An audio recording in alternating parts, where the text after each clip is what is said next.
Ladies and gentlemen, welcome to Sam Roberts Wrestling Podcast. Introducing your host from New York, here is Sam Roberts. Well, a much requested guest, I think, if you read Twitter, and I do read Twitter. You think if you read Twitter, if you believe Twitter, and I do, a much requested guest is finally here. The villain himself, Marty Scurll, is here. Hello, Sam. Did you ever think about just changing it to Scurll so that like fans would because people would just say that instinctively, right? Well, I maybe thought of changing my last name to something else, but not to Scurll. If I had a choice of any name in the world, I know what I'll be. I'll be Scurll. Well, no. But Scurll sounds like an old school, that's a villainous name because it sounds like skull. I mean, but why would I not just be Marty Scurll then? Because whose name is Skull? Well, whose name is Scurll? I guess that's true, too. The majority of the world can actually manage to say the last name Scurll, but for some reason in America, they struggle with it. It's that hard R. And with the British accent, it makes sense. Like Skull. Like that. I think on the East Coast, they struggle more for some reason. Because there's supposed to be like a syllable somewhere. Like Scurll. Yes. They can't get their head around the fact that the R is after the U. Right. And the U, too. Like it's supposed to... it's not Scarl. No, it's Scurll. It rhymes with like a bicep curl or a girl. Curl with an S in front of it. Curl with an S. It's not that tough. Yeah, I mean, you could just call me Big V if you like for villain. That's good. Big V. There we go. So, man, I mean, I feel like in the last 2 years, maybe even less, the awareness of you in this country, in America, has kind of gone through the roof pretty quickly. I think like the first sort of rumblings of who you were, and then this sort of I hear about you all the time thing happened really close together. Do you feel like that happened? Yeah. I mean, for many years, I'm 28 now, and I started learning how to wrestle when I was 14, 15, so wow. I've been doing it pretty much half my life. But there never really was opportunities for British guys over here in the States before. Mm-hmm. And now British guys are the new Japanese guys. Right. Now we're the in thing. And I feel like I can take slight credit for it. But no, there was never really an opportunity there was many opportunities for, Americans and Japanese talent to come over to Europe, but it didn't really work their way around. And I think it was because the British scene still had some growing itself to do. Mm-hmm. And I think with things like social media and everything else, it's become very easy to do so. And so it was the Americans coming over to England and the UK and Europe and wrestling me a lot, which kind of got me a good name amongst the boys in America. So they'd always be saying to people like Ring of Honor and Evolve and PWG especially, oh, you should book these guys. Sure. But I guess before then it was just like you said, they just heard a name. But with things like, YouTube now and everything else, it's just so much more easier just to see someone, you can see me at the click of a finger. So, yeah. I mean, I had a match with Will Ospreay in England, which was like a half an hour match, which was kind of well received by the fans. And that video went kind of viral on an indie wrestling grand scheme of things. And so you don't have to qualify. Right. You don't want to give yourself too much credit. No, but I meant like that. So that kind of helped. And I think after people saw that, and maybe they realized that flights actually weren't that expensive from the UK. And then one person, and to be fair, to give credit where it's due, PWG gave me the opportunity. And once I was seen on that platform, everyone else wanted a piece of the pie. So. Right. Yeah. I wonder if that drives PWG crazy. You'd probably know more than me. I feel like there's a handful of guys that's happened where PWG, especially them too, in the last couple years, they've kind of exploded. And I think that people now all of a sudden, when they bring somebody in, are paying attention and jumping on that bandwagon of, okay, now he's... Yeah, I think they probably get more annoyed on the idea of they bring talent in and they get over, and then they can't book that talent like the next month or the month after because they're wrestling for other guys now. Right. But at the same time, I think the majority, well, speaking from myself and guys like the Young Bucks, we all have a bit of a loyalty to PWG because, they gave them their break. They gave me my break in the States. Zack Sabre the same. I'm sure guys like Kevin Owens and stuff would say the same thing. So I actually have it in my contract. Like I'm exclusive with Ring of Honor in United States, but I can still do PWG because I made it very apparent it was very important for me to still be able to do. I'm not signing PWG. this if I can't do. Right. And, Yeah. and they agreed. So it's great. So they hold a special place in my heart for sure. That's a big move for you to make. I mean, PWG is a small show that runs, if you're lucky, once a month. Mm-hmm. So to get that Ring of Honor deal and be kind of ballsy enough to say, but I have to be able to still do this, that's just... Yeah, it was. I feel like I'm taking responsibility for this. It wasn't really me. It was more so, I guess, the Young Bucks and maybe Kyle O'Reilly or one of those guys who kind of made that a thing. So Ring of Honor made an exception, I think, for PWG, and they kind of have it. I say a working relationship. I don't think it's really a working relationship, as opposed to they let PWG use Ring of Honor. Some of the guys, now. yeah. So I am very fortunate for that. But for me, it was very important. That was very important. That was in the contract. That's also not a bad thing for Ring of Honor, I feel like, because PWG still has that cool thing where those shows are considered cool and the guys on the shows are considered cool. Yeah. So, and I think that only goes to help Ring of Honor shows, Yeah, I think buzz is very important in wrestling because there's so much wrestling now. There's so many hours of programming. There's, like I said before, you can watch any wrestling at the click of your finger. So having buzz is important because you can be someone's favorite wrestler this month and then next month be completely forgotten about. And PWG is really good for that. They give a platform for their guys to really shine. I know for a fact that I can, no matter what I'm doing in any other promotion in the world, I know for a fact that PWG were going to give me a platform to go there. Like you said, every month or every other month in front of the best fans or some of the best fans in the world. And I'm going to have a good 20, 25, 30-minute match and I can do whatever the hell I want. And if I sing, okay, maybe I won't be there anymore. But if you swim, it's thumbs up. So, right. It actually is a place where you're given this opportunity and your work is going to speak for itself. Yes. And that's the charm of it, I think. It's not glitz and glamour. It's not, it's a ring inside a hall. So everything that happens is what goes on between the ropes. So the promotion depends on the boys putting a good shift in.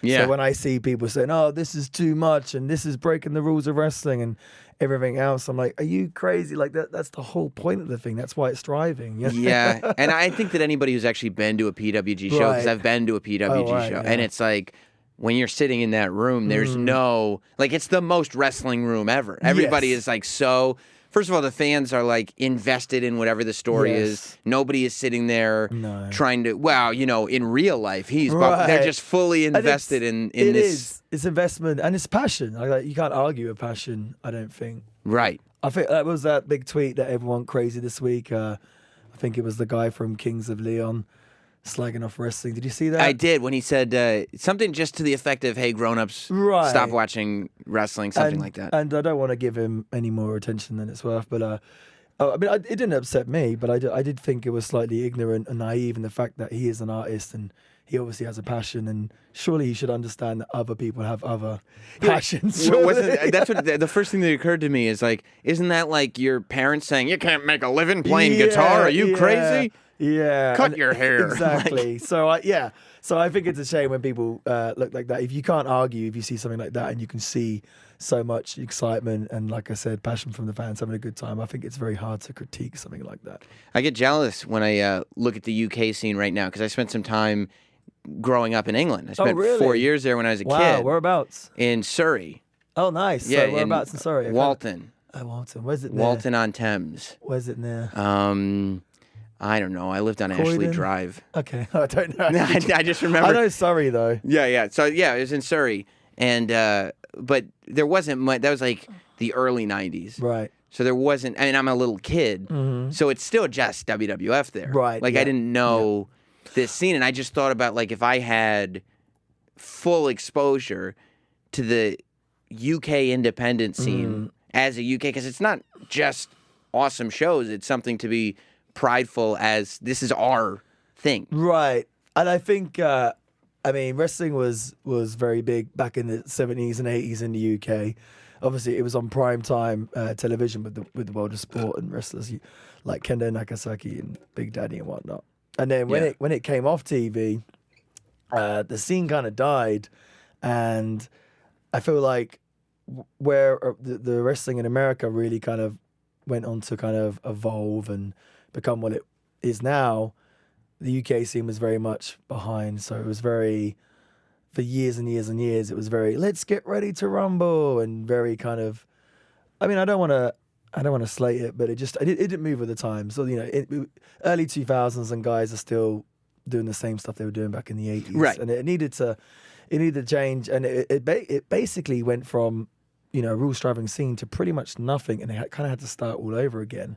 And so insert, like I said, in the late 90s, early 2000s, guys like Johnny Storm and Doug Williams, Jody Fleisch, Alex Shane, those guys, they kind of tried to do something different and do style of shows like an ECW or, what they thought was cool. And obviously it just took a long, long time to grow into it. It's grown into what it is now, where, like you said, it's something I think we can all be proud of, because the UK fans have always been probably the most passionate in the world. They just needed a good product to invest in. Yeah, I mean, the first show that I went to as a kid was SummerSlam in Wembley. There we go. But there was 90,000 fans there. Yeah, you don't understand the level of enthusiasm Yes, that people had. And I think that's also because UK fans tend not to, even though there's so much of it over there now, UK fans still don't take for granted that these shows are just going to be there. Yeah. Because they're not there. Well, in America, we've got exposure to. Yes. You can go, if you're in America, you can go to a wrestling show every weekend if you want. Well, I figured when I was a kid and I wanted to be a wrestler, I just assumed, I'm going to have to move to America and go find Vince McMahon. And have to go to Stanford. Right, yeah. And then tell him I want to be a wrestler, and that's it. And I never even thought and the only British wrestler was the Bulldog. So I was like, I guess I'll do what the Bulldog did. Right. I assumed there was no wrestling in the UK. I do remember, so back when I was a kid, the wrestling shows in the UK, for some reason, in England's culture, not so much now in the year 2017, but tribute acts in general, just a big thing. Yeah. So going to see the Who tribute act or the Beatles tribute act is a common thing. And then that, for some reason, kind of transcended into wrestling.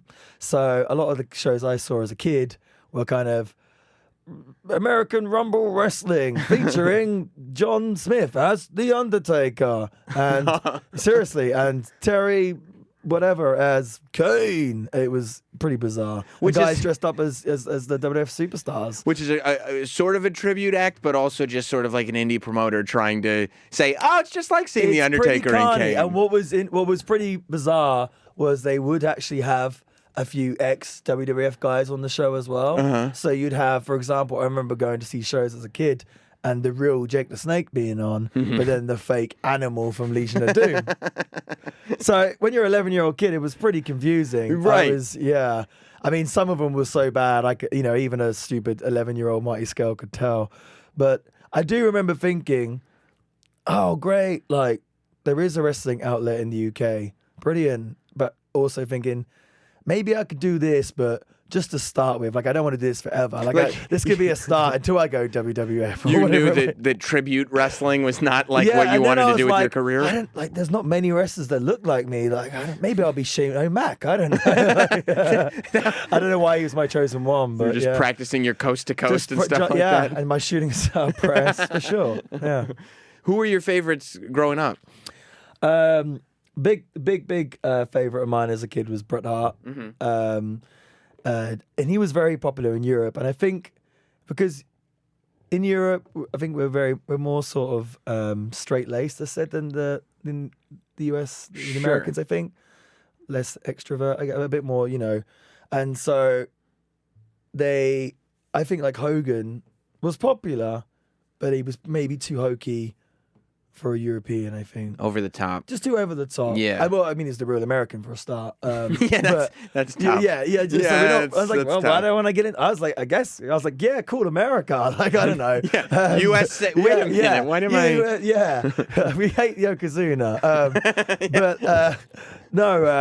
Japan. Right. They bombed us. Us. Did they? Yeah. So we were more into the kind of, I guess and the wrestling was also a lot more straight laced. So my dad or my mother would watch the American wrestling, being WCW or WWF, and be like, "Oh, that's all that rubbish phony stuff, the fake stuff, the real stuff, the British stuff, because it was much more, Matt based. So the wrestlers that were more popular in the UK were obviously the Bulldog, because he was, British. But Bret Hart was real. People could identify with him, and he was an athlete as opposed to a performer. Right. So I was really into the Bret Hart, and I guess later on guys like obviously The Rock and X-Pac was a big favourite of mine. Really? But, yeah. Well, I loved X-Pac because I knew I was quite... When I was at school, I used to tell the teachers I wanted to be a wrestler. Mm-hmm.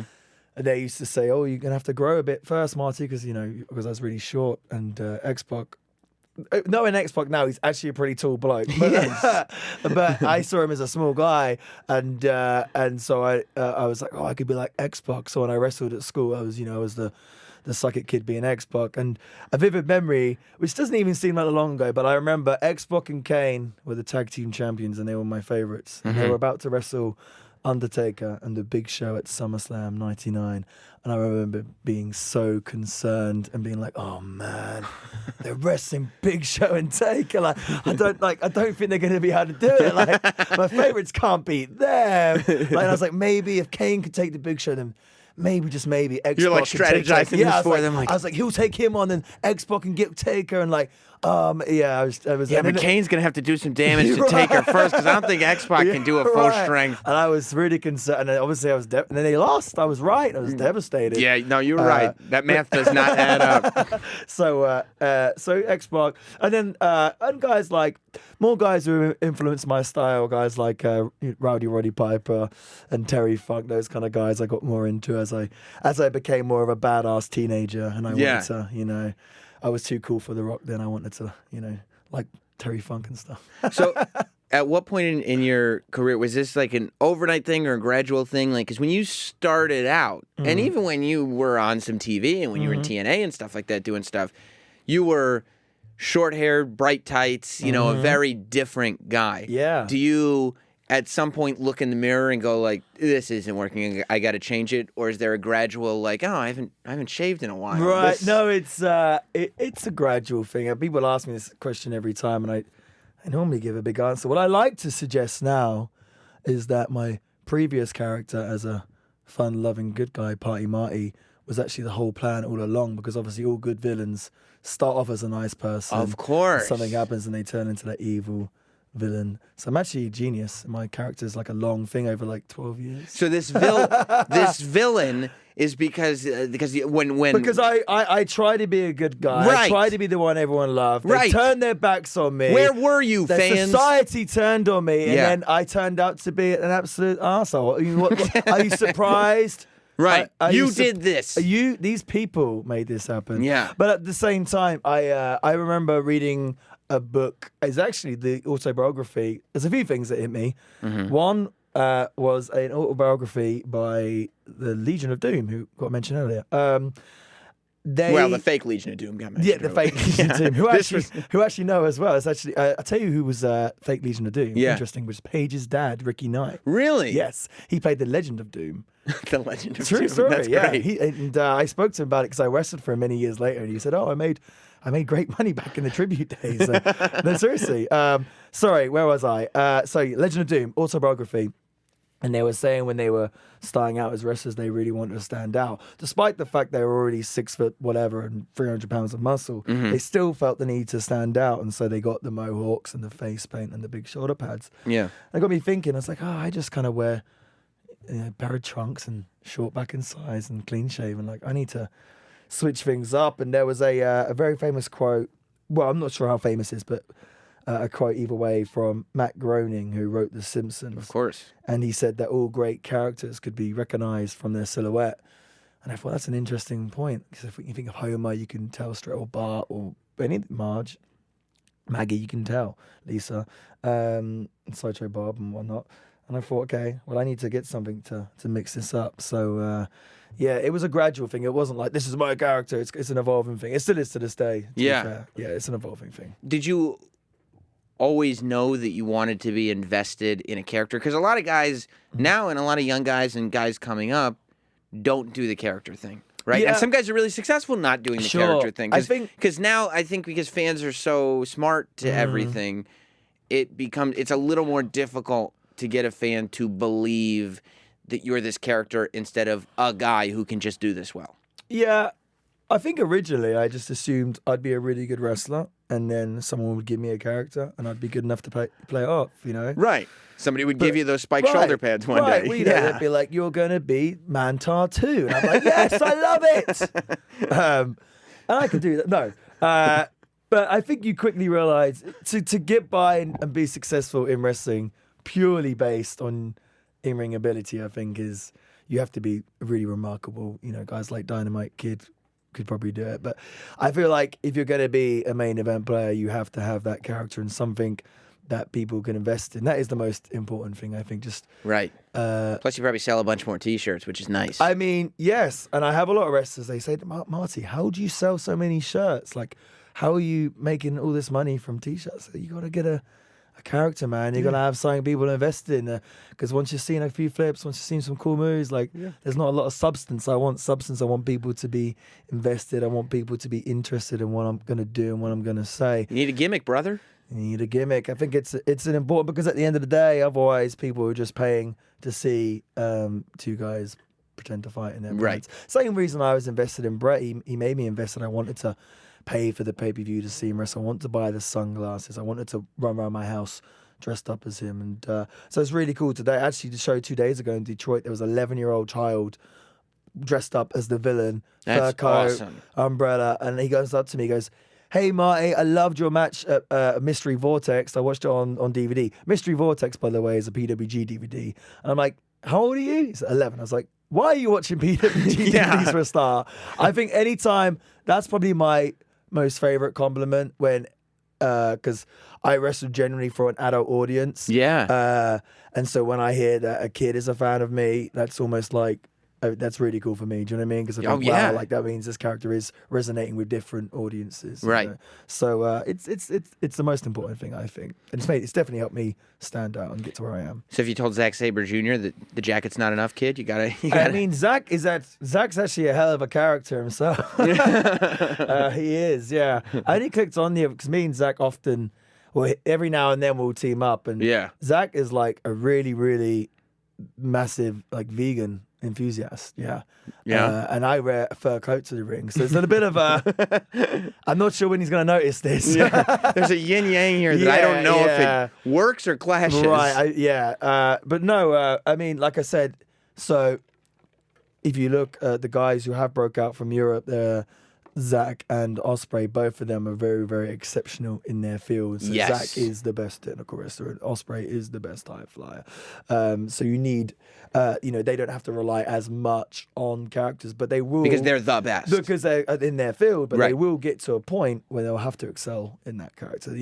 Because wrestling on the indies, and I guess wrestling on TV is a different thing. So they will get to the point where they have to do so. Because a lot of time as well, especially with that high flying style, you probably can't do that for as long as you can. Right.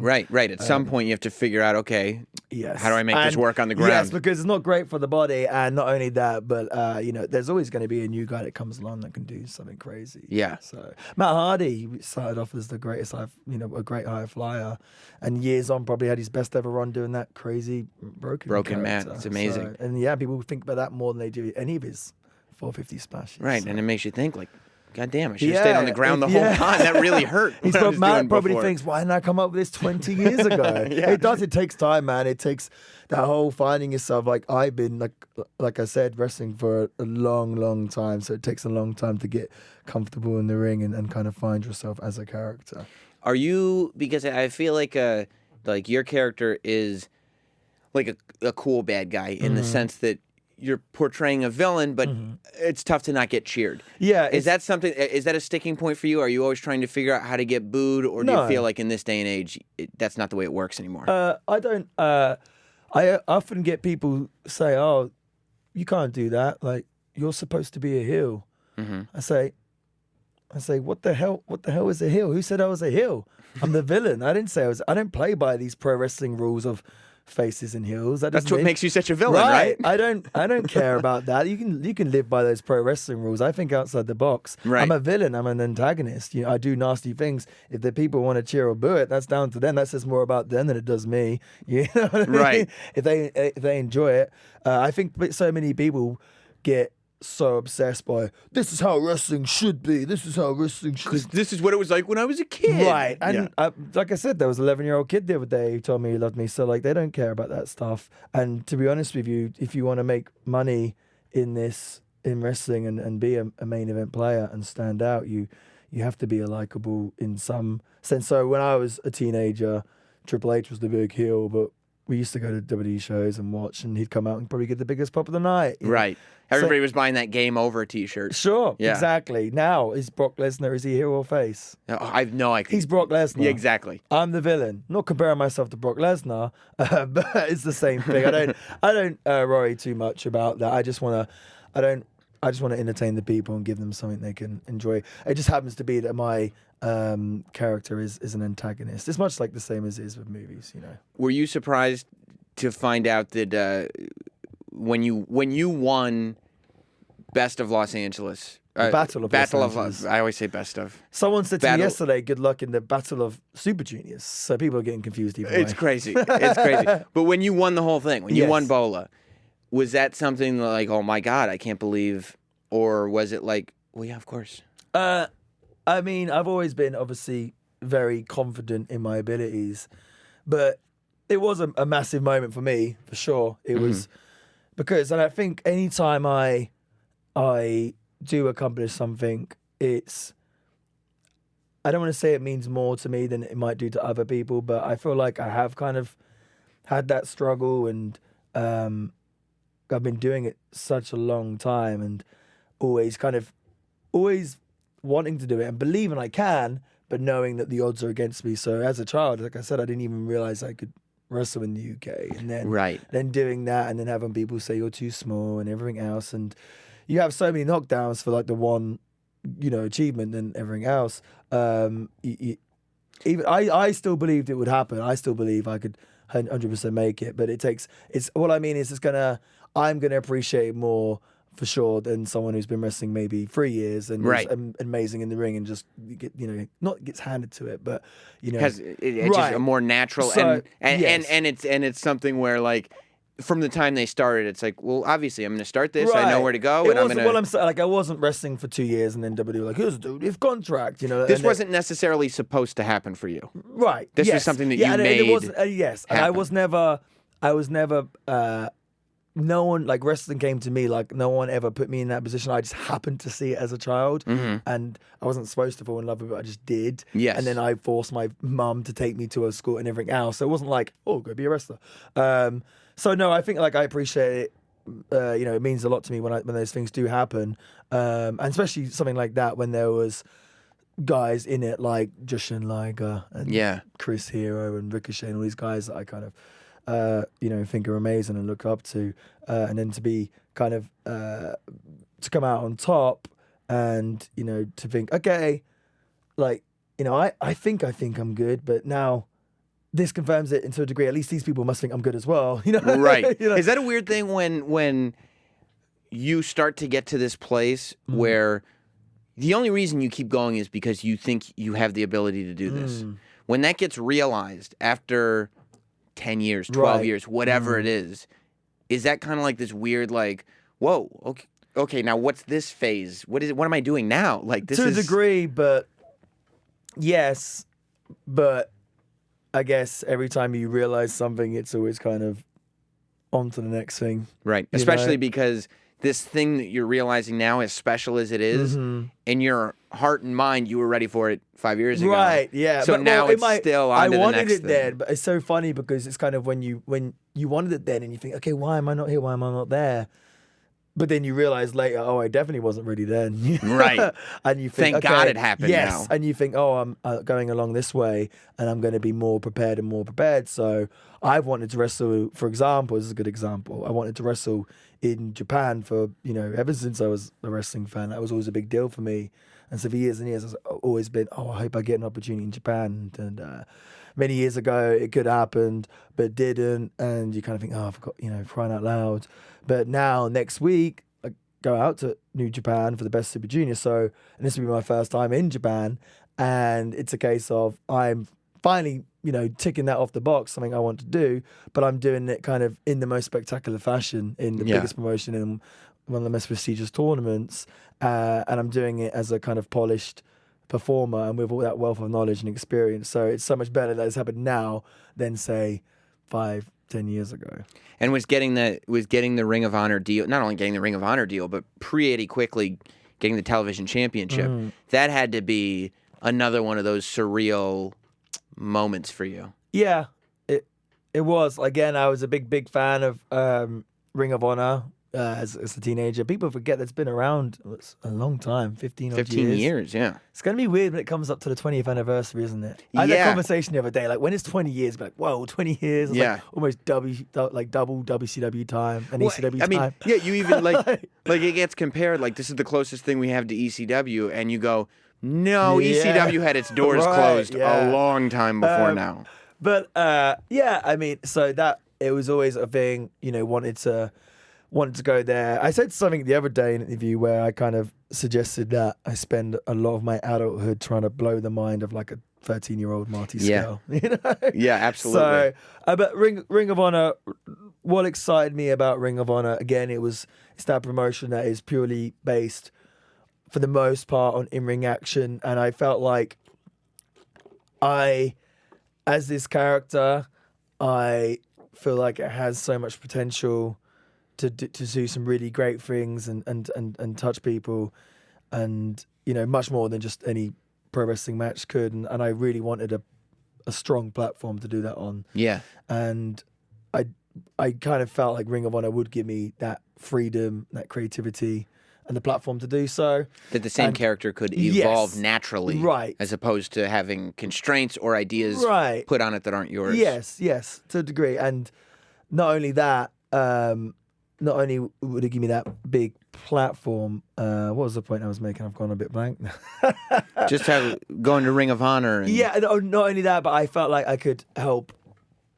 Not only could it help me, but I felt like I could help the company grow as well. And I think that was very important for me, being able to go somewhere and being hands-on. And so in my head, I'm like, okay, great, come to Ring of Honor now. Let's make this the top thing. Let's get this in bigger arenas. Let's get this bit into TV channels in Europe. Let's do that. And so that's been exciting for me. Are you doing that any way besides just having great matches? Like, do you have your hands on stuff that's not necessarily yours? I mean, or is it just a matter of promoting the product through being a part of it? I think, again, kind of like earlier, I said about how wrestling thrives on buzz. Yes. And I think so me coming in and doing what I've done so far has helped Ring of Honor create a bit of buzz. And buzz for myself, but buzz for the promotion, because they want to be that cutting-edge promotion that does different things and brings in new, exciting talent. So I think that's helped a lot, and I think I've had helped put a lot of eyes on the products. For example, before I came into Ring of Honor, the second biggest market for Ring of Honor was Canada. Now it's actually the UK. Wow. So I don't know if I was totally responsible for that, but I'm going to take it either way. I would if I were you. I'm going to take it. And I've seen it. I've seen the way that I've touched the fans, and I've seen the passion that they have behind me, and I'm very appreciative. So if I can bring my fans to Ring of Honor, if I can create new fans from Ring of Honor, I think it's a win for both parties, for sure. So when the WWE does the UK tournament, how do you internally react to that? Was it, ooh, that would have been cool to do? To be honest with you, like I said, I like to do everything. My catchphrase in life is, if you want to be extraordinary, you've got to do extraordinary things. And that, I think, was great, and it was cool for the UK market, and it was very cool for like a lot of my good friends in there, Pete Dunne and Trent Seven, Tyler Bate, three of my best mates. But for me personally, I don't think that would have been a fitting tournament for myself. Now, is that because I was thinking about this for you too, because of course at first, I think you and Zach not being on are probably the two biggest losses from that thing. But I was also, the more I thought about it, especially with you, the more it was like, but is it better to be the one guy who's not there? And maybe when the time comes for you to be over there, if that's what happens, you're not coming as, I'm one of the pack of British guys. I'm this other dude over here. I mean, without blowing too much smoke up my ass, I'm not one of, I don't want to be one of 16 guys or one of 32 guys. I like to do everything to the best and to the extreme, and I want, for me, that's why a big part of why I came to Ring of Honor. There was other opportunities that I could have done before coming to Ring of Honor, where I had to say, I don't want to be, one of as a group. Like, I want to stand out by myself. You did, yeah, and that was important for me. I didn't want to, and I thought Ring of Honor didn't have any British guys, so that's what I was thinking. Literally, as we're talking, I'm and as I can come to Ring of Honor, and not only have they never seen anyone like me before, they're not seeing anyone talk like me, wrestle like me, and obviously my character is pretty unique.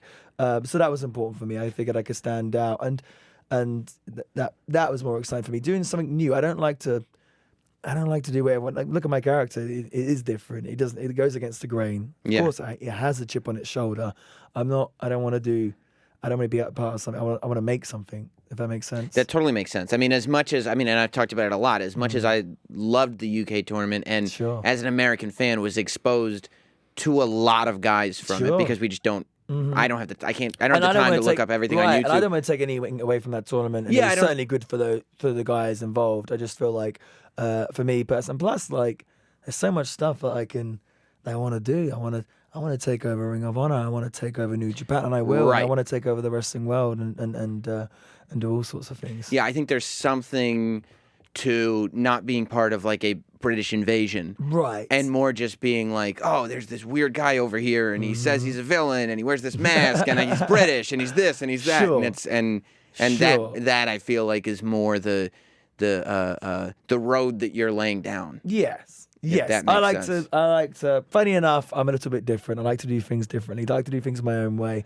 and I think that's quite admirable in this day and age. Yeah, but does part of you say, like, I wish Jack Gallagher wouldn't bring that umbrella to the ring, because that's my umbrella? I mean, I hear he's just a massive Marty Scurll, Mark. Is that what it is? He must just be a very, very big fan. He's bringing an official Marty Scurll umbrella to the ring. I mean, at the end of the day, if you're a young guy coming into a new company and you want to make a name for yourself and make an impression, then you're going to turn to the things that are popular at the moment. I wouldn't necessarily pick in wrestling. I pick from other stuff, but of course, I've pinched stuff from a lot of people I look up to, of course, like Roddy Piper, and CM Punk, and Terry Funk, those guys who I love. So of course, that's going to happen. So I mean, it's flattering, really, if anything. I mean, I see a lot of the big promotions around the world, and I see stuff of mine kind of pinched here, there, and everywhere all the time. It's just a part of it, right? So, and it's up to you to evolve past it, right? And if anything, it's a challenge for me. Yeah. So because at the end of the day, I'm more than a prop, and I can always add more props. Now I come to the ring with a hole. Now, someone was saying to me the other day, who was it? Maybe it might have been Kyle O'Reilly. He was like, oh, no, was it him? No, Matt Riddle. There we go. Kyle was there.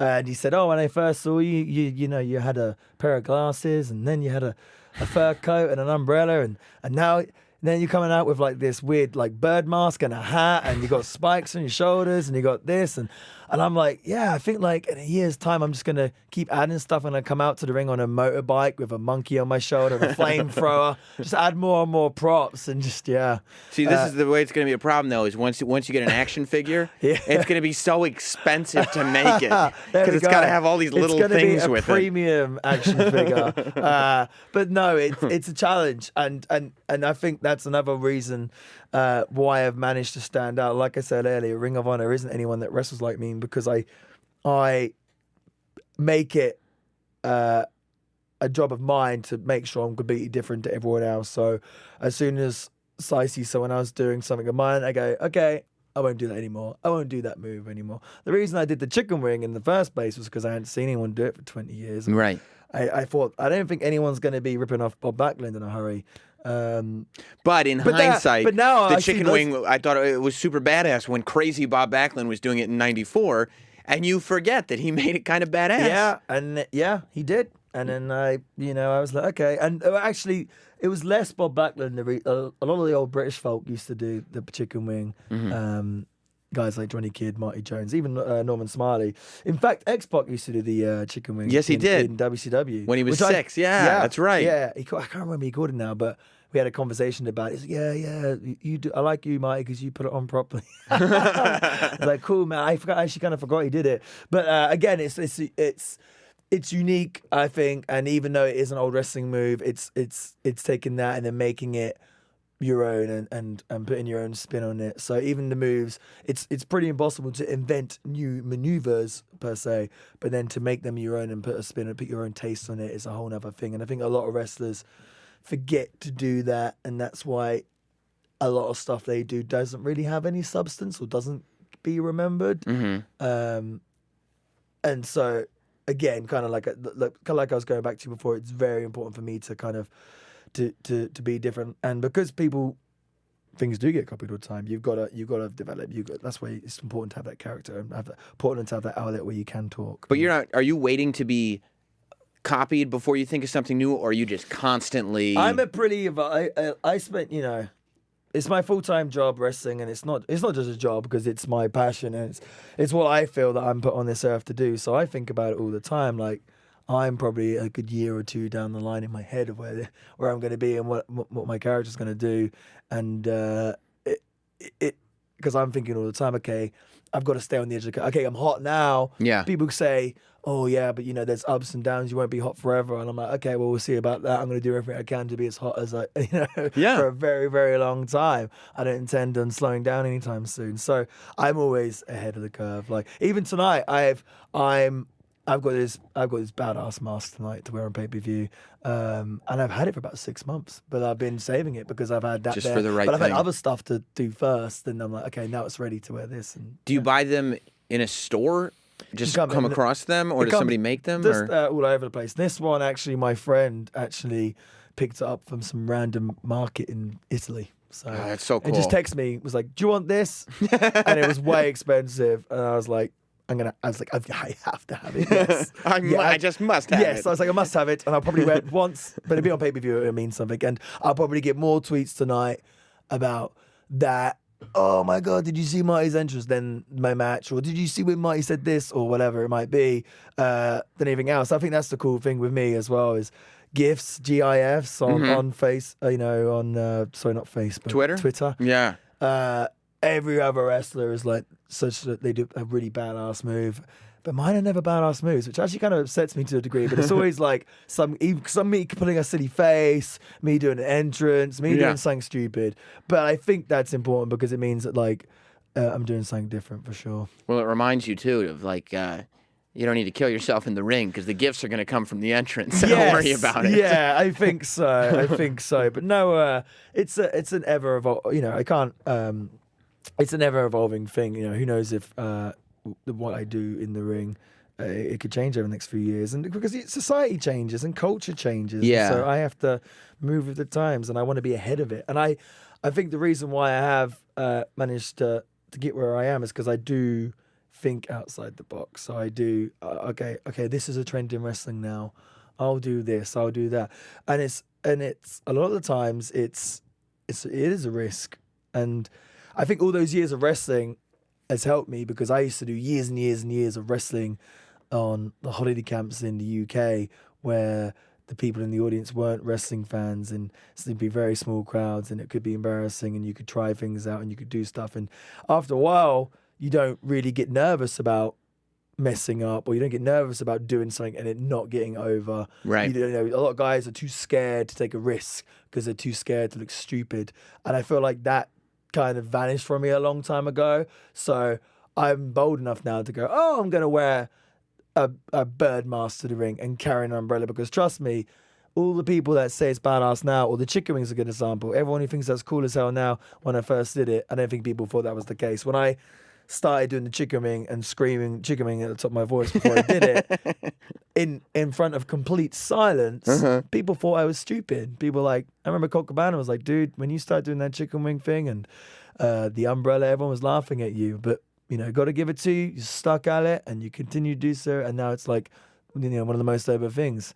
And I think it's because I have no shame, and I have no, I have no shame in being embarrassed. Clearly, right. I don't. It's the same as I guess being a stand-up comedian, I guess they're only invincible when they don't care if they do a joke and people aren't going to laugh at it. And that usually, same thing for stand-ups, happens Right. after 10, Yes, 11, there 12 we go. years, because it's like, what are you Because going to do? it's- What's the it's- worst thing that you're going to do? It's easy to pinch something from someone, knowing that it's gone over, knowing that works. Right. That's a badass move. I'll do it. I know it's going to get a reaction. Oh, that's a cool umbrella. Let's do that. That's going to get a reaction because it's been done. It's been proven. But then doing something that's never been done and being like, oh, this is a risk. I love that. I do that all the time. Because that's your reaction. Right. That's not a reaction to the move. Right. That's not a reaction to the prop. Yeah. You got that reaction. You made it. Yeah. So I'll be like, okay, I'll try this. Yeah. I great example of this. I don't know if it's a really fair one because the crowd is so freaking awesome in Ireland at the moment. But there's this really cool promotion called OTT, Over the Top Wrestling, in Dublin, Ireland, and it's probably the place where I feel like I'm the most over I am anywhere. Like I like to think I'm pretty damn over in Ring of Honor, but in OTT it's like deafening. It's next level. Right. And I don't know why, but I decided that I was going to beat up the guy, wrestling Donovan Jajak, a big guy. So I was like, I really got to lay it onto him. And I was like, how can I get him down? I was like, I know. I'll grab him like in a headlock and I'll give him rapid 1-inch punches like this, like doosh, doosh, doosh, doosh. And I was like, what I'm going to do is I'm going to grab him. I'm going to do it. I'm going to see how fast I can do it and do it for as long as I can until I blow up, basically. Yeah. So I get him in his headlock. I start punching him like 1 inch for about a minute. The crowd at first is like, what the hell is Marty doing? It kind of goes from what the hell is he doing to like standing ovation halfway through. And all I'm doing is like, and they just like go nuts. You know what I mean? And it was the stupid thing. But in my head, I'm like, well, if they're complete silent, I don't give a hell. It doesn't matter because 2 minutes later, I can scream chicken wing and they're going to come up for me anyway. So we'll give this a go. And then, so again, that one works. Some things don't work, but that time it did. So you got to take risks. I think, that a funny thing happens, and maybe you don't feel this way at all, but when you start to get successful, you shift your vision of a timeline. So, like, I think when you're young and when you're starting, you have a timeline in your head of, I want to be here, and then I want to be here, and then I want to be here. And when you start to get successful, people start to get to this place where they go, well, I see where this leads. I don't know when it leads or how it leads. So I think I'm just going to do this. Do you have a timeline in your head? Like, do you have a thing? Because you said, like, I'm thinking a year and a half out of my character. Is there something in your head, like, I want to be, if you even want to be in WWE, I want to be in WWE at this point. I want to be, wrestling full-time in Japan at that point. Do you have that now? I think I did. Like, kind of like you said, I was younger, but Yeah. I feel like I can't remember who said it, but it was a quote I saw the other day or an interview. I can't remember who it was, but they said you spend so much time of your life kind of seeking happiness in the sense that you're chasing something and you think in your head, okay, once I get that, then I'll be happy. So once I'm a millionaire, then that's my happiness. Then I can relax and everything else. But the truth is, probably when you become a millionaire, you want something else. You want, of course, you want to be a billionaire or whatever it is. I'm sure guys whose dream it is to be WWE champion, they become WWE champion, they lose it, they want to be it again. Or CM Punk's a good example. He wanted to be champion again. Of course he did. He wanted to, he won the title, but he wants to main event WrestleMania. I'm sure if he did that, he might want to be the first guy to main event 10 WrestleManias in a row. Right. If you tell CM Punk when he's 22, you're going to get the Undertaker match at WrestleMania, he's flipping out. If you tell CM Punk when he wants to be in the main event that he's getting the Undertaker match, he goes, that's not the match I want. I want the main event. Go. Yeah. So it's funny how he's come up. But so I don't think there's certainly aims I have. Absolutely, there's things I want to accomplish. And a lot of them go further out than just winning a title or competing for this. I want to touch people in certain ways. I want to branch. I want to get wrestling out into the world, and if we can get Ring of Honor on a big TV station, or if we can get wrestling to be accepted by everyone, that's that sort of stuff is important to me. If I can get Villain filling t-shirts in H&M, that's a big deal to me. Things like that I think is important. So I certainly have aims, of course, and I think that's a good way of achieving it. But there's no necessarily timeline, I'd say. It's just a matter of your goal right now and for the foreseeable future is to. I think the big thing is make wrestling mainstream. I mean, not that. Yes, to a degree. To a degree, yes. Yeah. But what I'm trying to, it is to be mainstream for sure. But I think just to have impact on people's lives and to make an impression. And I often say, "Long live the villain." It's because I want my body of work and what I've done on this earth to kind of live on for a long, long time after I've been on this planet.